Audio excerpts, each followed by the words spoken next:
And Jacob lifted up his eyes and looked, and behold, Esau was coming, and 400 men with him. So he divided the children among Leah and Rachel and the 2 female servants. And he put the servants with their children in front, then Leah with her children, and Rachel and Joseph last of all.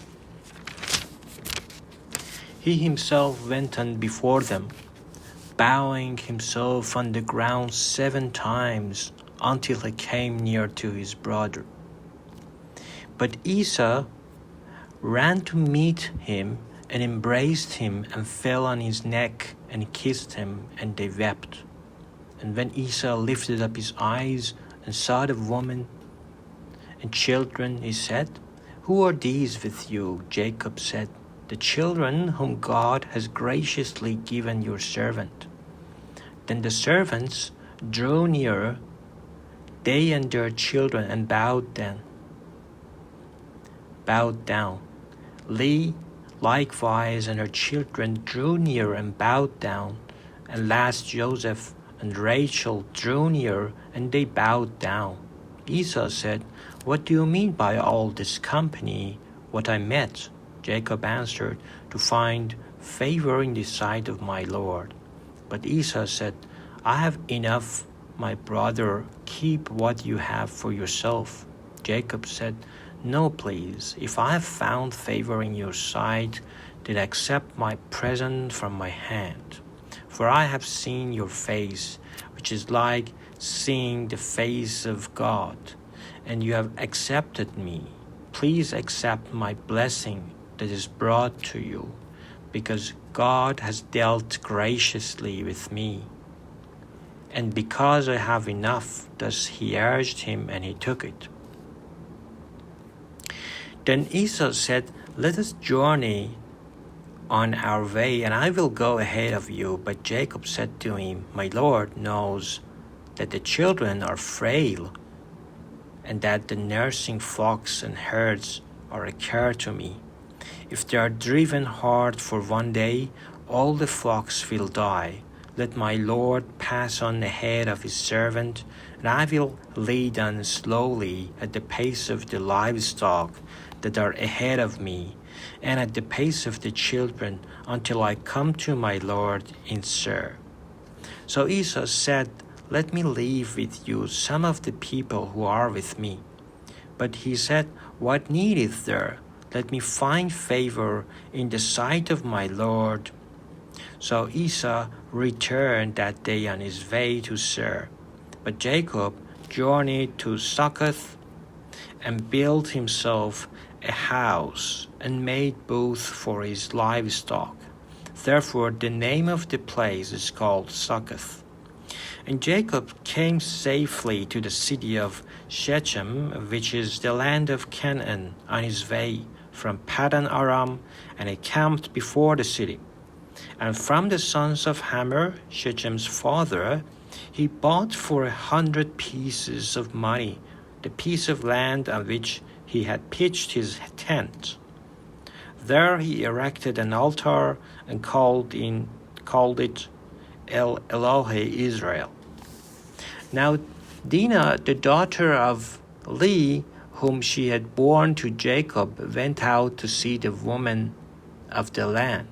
And when Shechem, the son of Hamor, the Hivite, the prince of the land, saw her, he seized her and lay with her and humiliated her.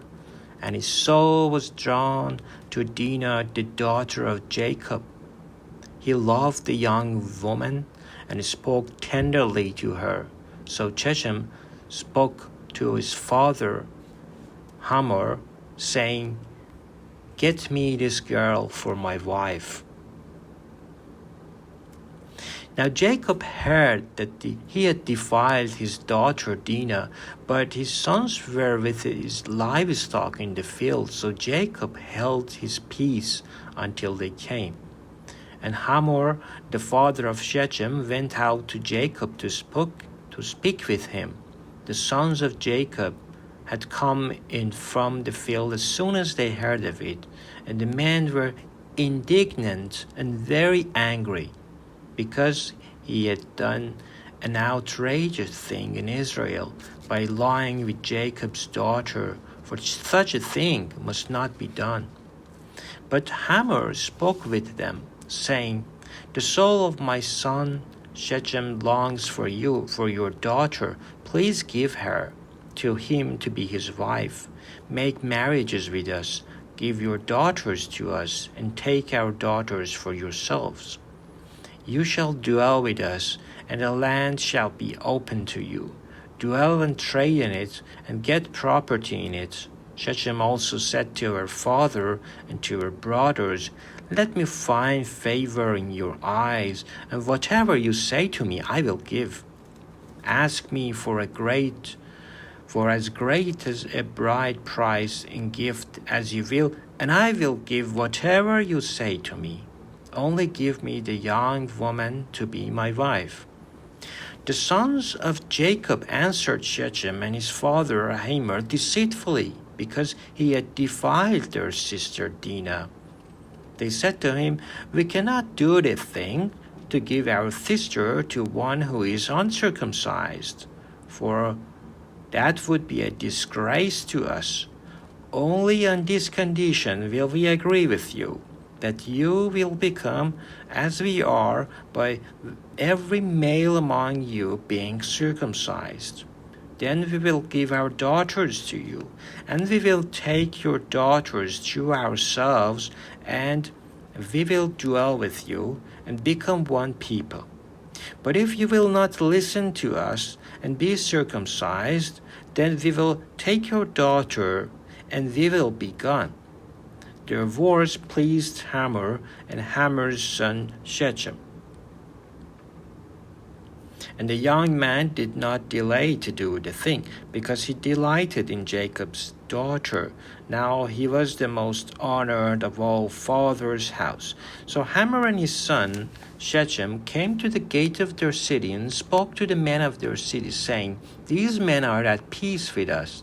Let them dwell in the land and trade in it, for behold, the land is large enough for them. Let us take their daughters as wives, and let us give them our daughters. Only on this condition will the men agree to dwell with us to become one people, when every male among us is circumcised as they are circumcised. Will not their livestock, their property, and all their beasts be ours? Only let us agree with them, and they will dwell with us. And all who went out of the gate of his city listened to Hamor and his son Shechem. And every male was circumcised, all who went out of the gate of his city. On the third day, when they were sore, two of the sons of Jacob, Simeon and Levi, Dinah's brothers, took their swords and came against the city while it left secure, and killed all the maids. They killed Hamor and his son Shechem with the sword, and took Dinah out of the Shechem's house and went away. The sons of Jacob came upon the slain and plundered the city, because they had defiled their sister. They took their flocks and their herds, their donkeys, and whatever was in the city in the field, all their wealth, all their little ones and their wives, all that was in the houses, they captured and plundered. Then Jacob said to Simeon and Levi, You have brought trouble on me by making me stink to the inhabitants of the land, the Canaanites and the Perizzites. My numbers are few, and if they gather themselves against me and attack me, I shall be destroyed, both I and my household. But they said, Should he treat our sister like a prostitute?